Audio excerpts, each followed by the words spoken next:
Private పాఠశాలకు ధీటుగా ప్రభుత్వ పాఠశాలలో చదువుకున్న విద్యార్థులకు విద్యతో పాటు అన్ని సౌకర్యాలు కల్పించడమే రాష్ట్ర ప్రభుత్వ ఉద్దేశమని రాష్ట్ర తెలుగు యువత ఉపాధ్యక్షుడు అడబాల వెంకటేశ్వరరావు అన్నారు. శుక్రవారం కాకినాడ జిల్లా జగ్గంపేట మండలం రామవరం గ్రామంలోని ప్రభుత్వ పాఠశాలలో విద్యార్థులకు ప్రభుత్వం అందించే స్కూల్ బ్యాగులు, పుస్తకాలు, ఇతర సామగ్రి పంపిణీ చేశారు. ఈ సందర్భంగా అడబాల వెంకటేశ్వరరావు మాట్లాడారు. ప్రభుత్వం విద్యార్థులకు అందించే ప్రతి పథకాన్ని సద్వినియోగపరచుకుని విద్యార్థులు ఉన్నత స్థాయికి చేరుకోవాలని అన్నారు. ప్రతి విద్యార్థి విద్యలోనూ క్రీడలను ప్రతిభ రాణించి గ్రామానికి, తల్లిదండ్రులకు మంచి పేరు తీసుకురావాలన్నారు. ఈ కార్యక్రమంలో టీడీపీ, జనసేన నాయకులు పాల్గొన్నారు.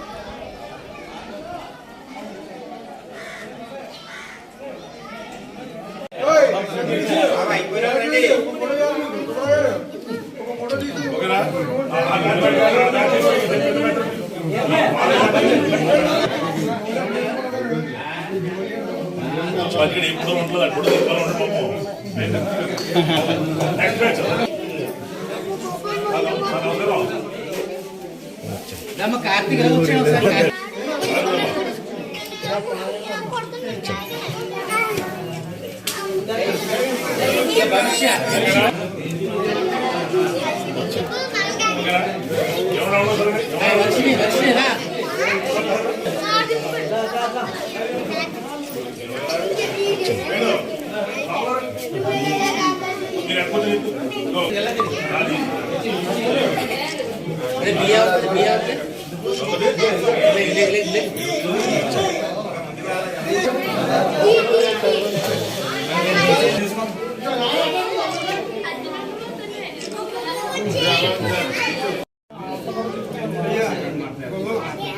మీరు మీటి పెట్టి చెప్పండి. మనం పంపిస్తున్నాం.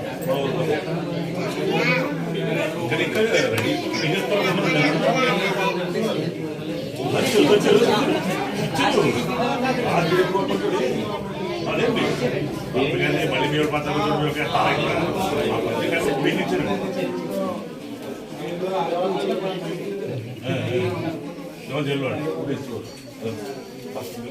అంటారా ఎవరు మీరు అందరూ పేరు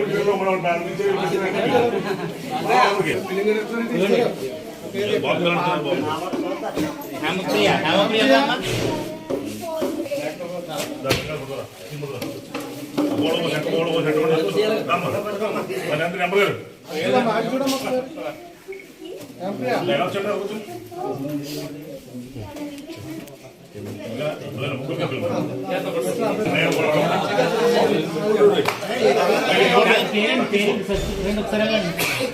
పేరెంట్ వస్తారు. పేరెంట్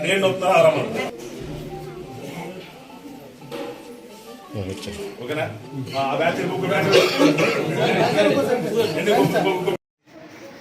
పార్టీలతో సంబంధం లేకుండా విద్యార్థులందరికీ కూడా స్కూల్ బ్యాగులు కానీ మరి ప్రభుత్వం ఏవైతే మంజూరు చేసిందో అన్నీ కూడా డిస్ట్రిబ్యూట్ చేసే కార్యక్రమంలో భాగంగా మేము ఇక్కడ రావడం జరిగింది.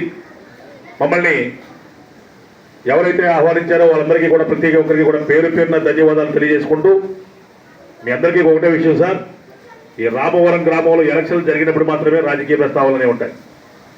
ఎలక్షన్లు అయిపోయిన తర్వాత అందరూ కలిసికట్టుగా గ్రామం యొక్క అభివృద్ధికి కష్టపడి పనిచేసేవాళ్ళే. దీంట్లో ఎవరు ఎక్కువ ఎవరు తక్కువ అనేది లేదు.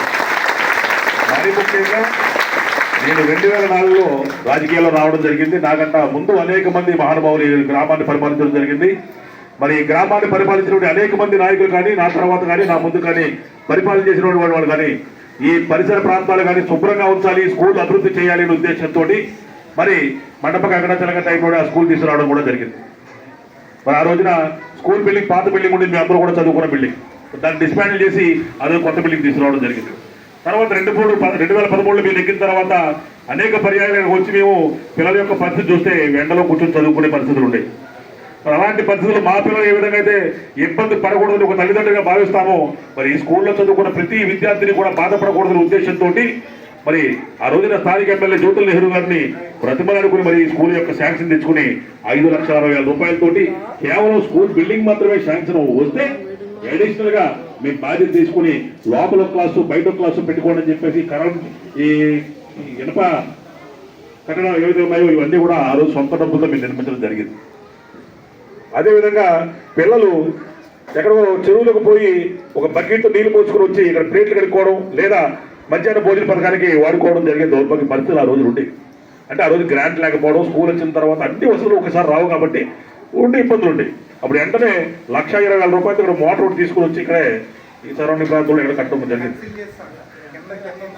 చేస్తారు పనిచేస్తుందంటే పిల్లలు స్కూల్కి వచ్చిన తర్వాత బాత్రూమ్కి ఇబ్బంది పడతారని చెప్పేసి అంటే బాత్రూమ్ కూడా శాంక్షన్ తీసుకొచ్చి మరి ఆ రోజున కేంద్ర ప్రభుత్వ నిధులతో ఇక్కడ ఇక్కడ కట్టడం జరిగింది. తర్వాత నా తర్వాత ఎవరైతే నాకంటే ముందు పరిపాలించిన వాళ్ళు ఏ విధంగా చేశారో అదే నీ విధంగా పరిపాలన చేసినప్పుడు వసతులు సమకూర్చామో నా తర్వాత వాళ్ళు కూడా నాడు నేడు పథకం ద్వారా మరి మంచి కార్యక్రమాలు చేసినట్టు ఇక్కడ కనపడుతుంది.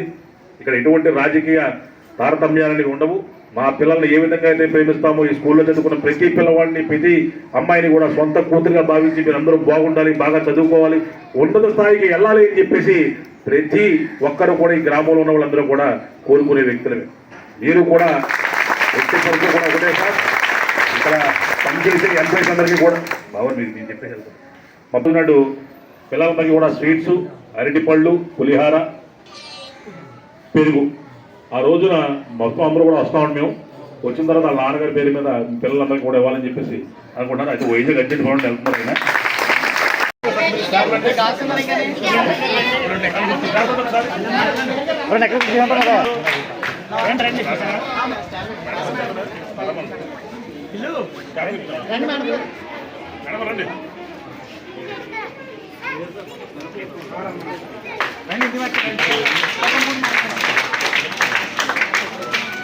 ఓకే మరి